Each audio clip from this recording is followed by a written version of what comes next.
Alright guys, today I'll be reviewing Six Flags Over Georgia. This is a very solid Six Flags park, and quite frankly, it's one of the more underrated parks I've been to, and I'll explain why in this review.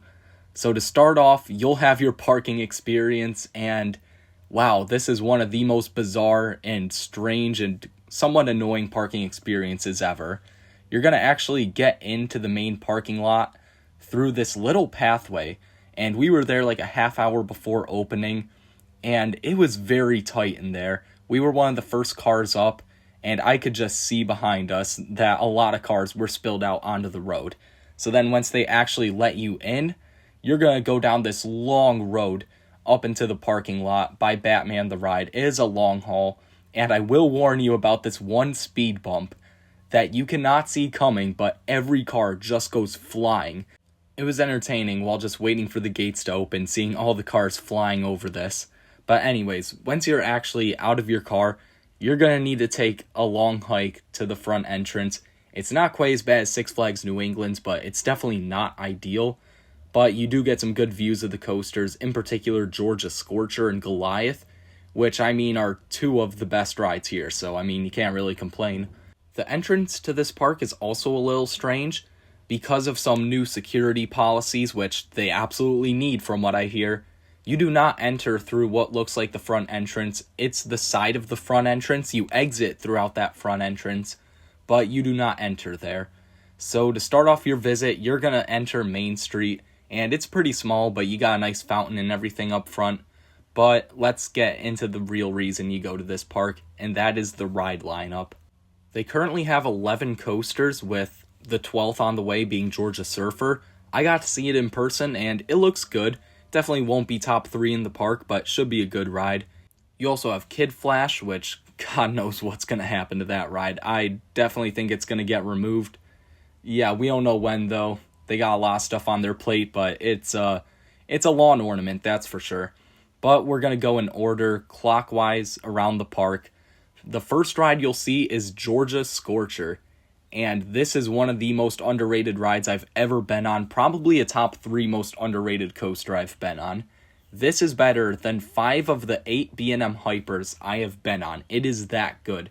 You get multiple great airtime moments in the standing position, which I love standing airtime. Pipeline's a top 25 coaster for me, and this isn't that good, but it's top 50 for me. It's that high in my rankings. You've got Daredevil Dive, which is a pretty mid Gerstlauer Eurofighter. You've got Riddler Mindbender, which I could definitely see being a lot better back in the day, but currently it has a couple good airtime pops and a few good moments of positives.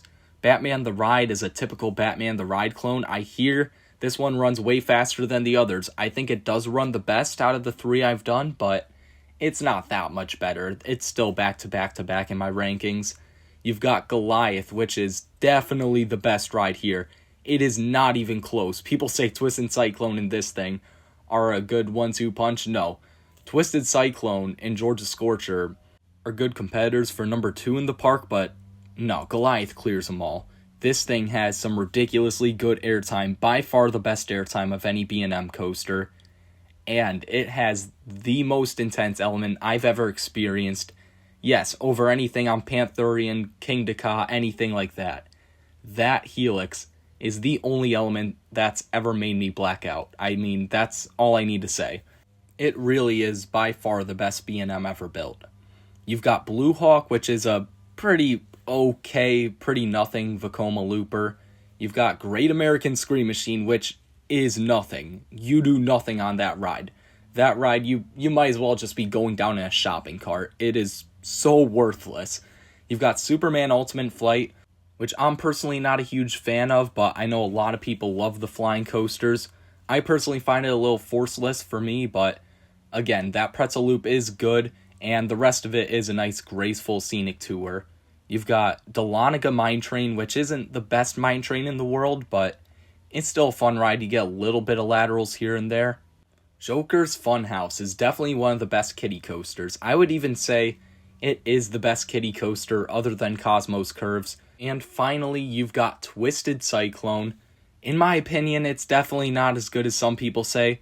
It's nowhere even close to the mid-tier RMCs like Wicked Cyclone and Twisted Colossus, but it's still a fun ride. It's in my top 50 at the end of the day. It's just, it doesn't have the same type of airtime. Maybe it was I got spoiled by Air Force One the day before, but I just don't think it has the power of any of the other RMCs besides Jersey Devil, and even then, it's right up there with Jersey Devil.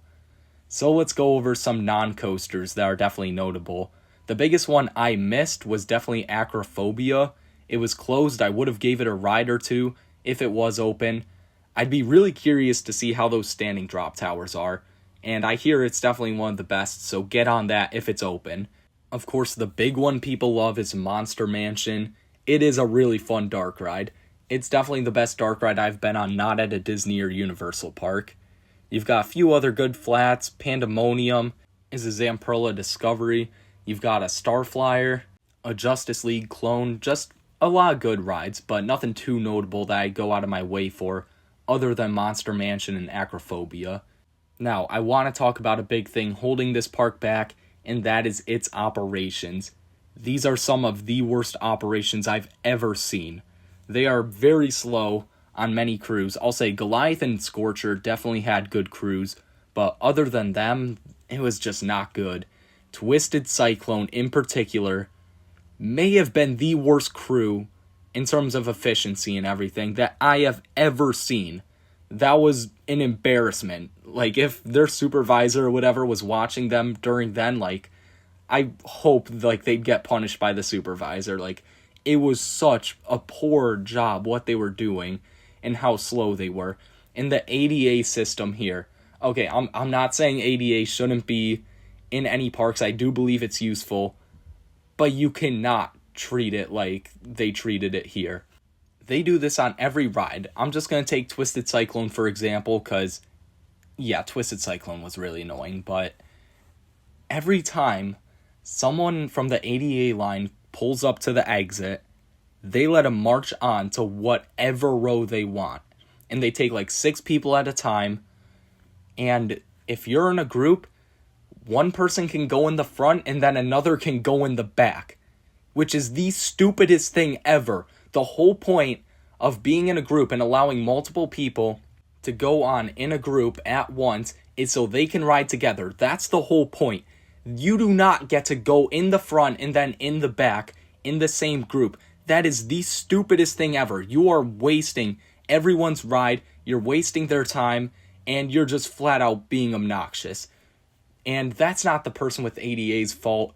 That's just all sorts of wrong by the actual park itself for allowing that to be the policy, and to allow the front row and back row line and everything to build up like that. And I should mention, on Twisted Cyclone, they were terrible at filling the rows. They would have plenty of empty rows when there was a huge line, just because the grouper didn't know what to do. However, this actually doesn't bother me as much as it should, because, like I said, Goliath is so far and away the best ride in the park, and it does have some good ops. I feel like they just donated all the good ops to Goliath and Scorcher, which I'm not complaining about. I mean, Scorcher's pretty much almost as good as Cyclone, and then Goliath's amazing, so that was pretty much where I spent most of my day, on those 2 rides. This park can draw some pretty big crowds, I will say. I got almost everything done in the first few hours. The only line that I really had to wait in that first time was Twisted Cyclone for like an hour, which it really should not have been that long, not even close to that long, but that's their fault. The crowds here don't get too big, and it was a Saturday in the middle of summer, so I imagine it's usually not terrible here. And the clientele this park gets, yeah, it's not the best. It wasn't as terrible as I was anticipating, but they're definitely not highbrow clientele here. It's definitely a lot of kids running around. Like usual, I will not be commenting on the food because I did not eat here. The fact that I went like 12 hours without eating may have been part of the reason why I ended up blacking out on Goliath, but like, hey, that's what I do most of the time, so yeah, it's just that intense. But I imagine and I hear that it's just normal Six Flags food. And the final thing I want to talk about is theming and atmosphere, because this is honestly maybe the best Six Flags park for theming and atmosphere I've seen other than Great Escape. It's really wooded, there's nice pathways all over the place, and it's just nice to be in, you know? Monster Mansion is really well dressed up, obviously that's like a really cool facade in the middle of the park.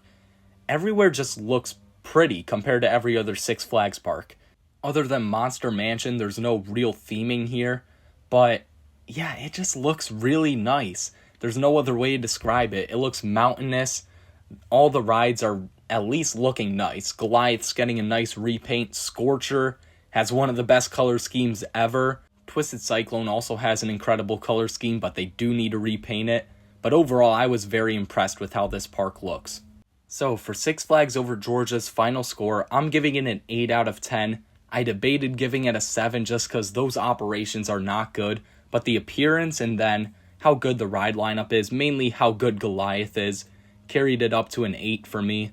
This park definitely lives in the shadows of Fun Spot Atlanta, and if I do move to Florida, I bet whenever I do Atlanta trips, I'm probably just going to do like a half day here and then do like a full day or a full 2 days at Fun Spot Atlanta, because yeah, at least for me, this park isn't even close to Fun Spot Atlanta, but it's definitely worth stopping in to get all the credits and everything, especially if you haven't been.